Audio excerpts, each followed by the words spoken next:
Fala galera, aqui é o Paulo Aragão falando, sejam todos bem-vindos ao Giro Bitcoin, seu podcast diário que vai te informar no menor tempo possível sobre as últimas notícias que agitaram o mercado cripto mundial.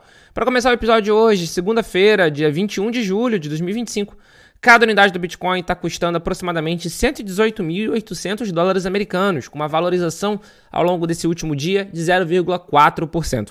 Já o Ether, segundo o maior criptoativo do mercado, está tendo uma alta um pouco mais expressiva ao longo dessas últimas 24 horas, com 1,86% de alta, com cada unidade em 3.800 dólares. Parece que o Ether realmente está lutando para voltar ali para a barreira dos 4.000 dólares, o que vai ser algo bastante importante, porque faz muito tempo que o Ether não consegue romper essa marca. A gente vê que o mercado cripto, de uma forma geral, está conseguindo sim uma valorização ao longo desse último dia, ao longo dessas últimas 24 horas.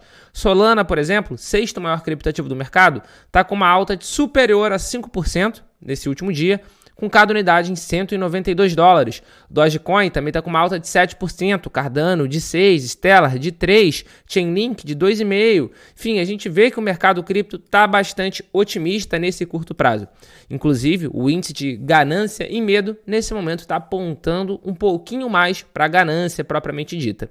E a gente consegue ver que isso não está sendo só no ambiente cripto, mas também os investidores institucionais, os investidores tradicionais que estão comprando ativos atrelados à criptomoeda. Inclusive, na última sexta-feira, tanto o ETF de Bitcoin Spot quanto o ETF de Ether Spot tiveram inflow, ou seja, tiveram entradas. No último dia 18 de julho, a gente teve um inflow de 3.145 BTC nos ETFs de Bitcoin Spot. E nos ETF de Ether Spot, a gente teve o 12º dia consecutivo de alta, o 12º dia consecutivo de inflow, com uma entrada de 115.772 unidades de ETH, o que em dólar americano deu 402 milhões de dólares. Inclusive, como eu falei, foram 12 dias consecutivos de inflow, e somando todas as entradas desses 12 dias consecutivos, a gente chega a uma marca de 6,6 bilhões de dólares, aumentando o total de ativos sob gestão para 152,4 bi. A gente pode pensar que é uma marca bem inferior ainda à marca que a gente tem no ETF de Bitcoin Spot, mas o ETF de Bitcoin Spot é um grande vencedor, sem sombra de dúvida. A performance do ETF de ETH é bastante considerável, ainda mais se a gente levar em consideração o retrospecto recente. A gente tem visto o ETF de ETH ganhando cada vez mais tração, ganhando cada vez mais força. E, novamente, é o que eu tenho debatido ao longo dos últimos episódios aqui. Isso antes mesmo da gente ter aprovado a autorização do staking no ETF de Ether Spot. Quando o staking for aprovado pela SEC, esse ETF vai gerar rendimento para os cotistas. Isso, na minha opinião, não está nem precificado pelo ETH e essa entrada ainda vai acontecer depois dessa aprovação. Então, depois que a gente tiver essa aprovação, muito provavelmente a gente vai ver um fluxo de capital ainda maior, o que vai ajudar nessa valorização recente do segundo maior criptoativo do mercado. Muita gente falava que o Ether não tinha mais chance, que o Ether não tinha mais jeito, que ele estava fadado ao fracasso, que ia ser flipado, ia ser ultrapassado inclusive por outras criptomoedas, só que não é o que a gente tem visto nesses últimos 2 meses, especialmente desde maio para cá. A gente tem visto o ETH ganhando bastante força, tendo uma valorização bastante considerável. Inclusive, ao longo do último ano, onde ele se encontrava perdendo, se encontrava se desvalorizando de 12 meses para cá, o cenário já mudou. Nesse momento, inclusive, se a gente olhar dos últimos 12 meses, ele já está com uma valorização de quase 10%. No último mês, uma valorização de quase 60%. Então, esses ETFs são um pleno indicativo disso, de que o produto ETH tem ganhado cada vez mais tração, especialmente entre os institucionais e os investidores financeiros tradicionais. Muita gente vê as empresas comprando BTC para fazer tesouraria, o que de fato tem acontecido rotineiramente, mas a compra de ETH também tem começado a acontecer. Mas falando agora de compra de BTC, no dia de ontem, o Michael Saylor da Strategy tinha anunciado uma nova compra iminente de BTC. E como ele faz isso? Ele anuncia, ele posta no seu Twitter, ele posta na sua rede social o gráfico de compra da Strategy. E quando ele posta isso no domingo, a gente sabe que na segunda-feira a gente vai ter um anúncio de uma nova aquisição. E foi justamente isso que aconteceu. No dia de hoje, pela manhã, dia 21 de julho, pela manhã, a gente teve um anúncio de uma nova aquisição de 6.220 BTC pela MicroStrategy, com um preço médio de 118.940. Com isso, eles chegaram à impressionante marca de 607.770 Bitcoin. Vale ressaltar que o custo médio de aquisição por BTC deles está em 71.756. Então aí a gente consegue ver a quantidade de lucro não realizado que eles têm. É algo extremamente absurdo. Eles são os maiores detentores corporativos de BTC por muito, com uma ampla vantagem para o segundo colocado. Afinal de contas, ele tem 607.770, o segundo colocado tem 50 mil, e a gente vê essa corrida acelerando. A gente tem empresas de diversas áreas, de diversos segmentos, de diversos países, comprando cada vez mais BTC, e todas elas estão seguindo, sem sombra de dúvida, seguindo a cartilha de investimento da Strategy, a cartilha de investimento do Michael Saylor.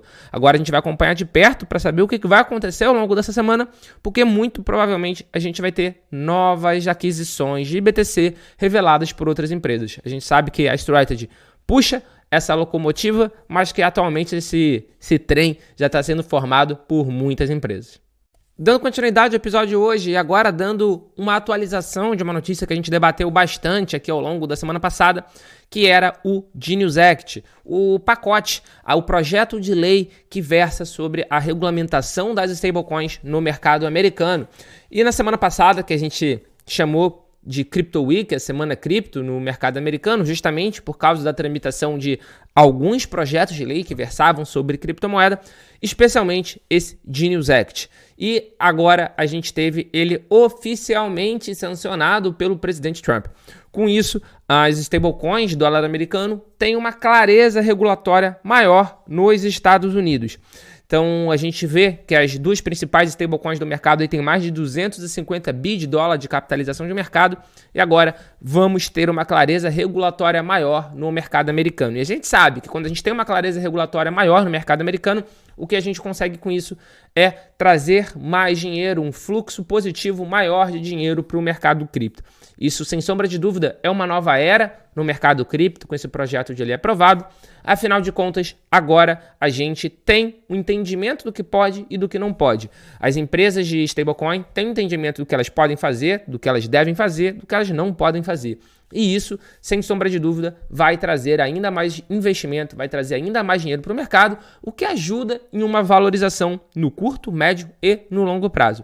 Esse projeto de lei é muito importante, é o presidente Trump cumprindo mais uma das suas promessas de campanha, e a gente vai continuar acompanhando de perto para ver os efeitos práticos que isso vai ter no mercado cripto de uma maneira geral. Para fechar o Giro Bitcoin de hoje, uma notícia do Reino Unido, de UK.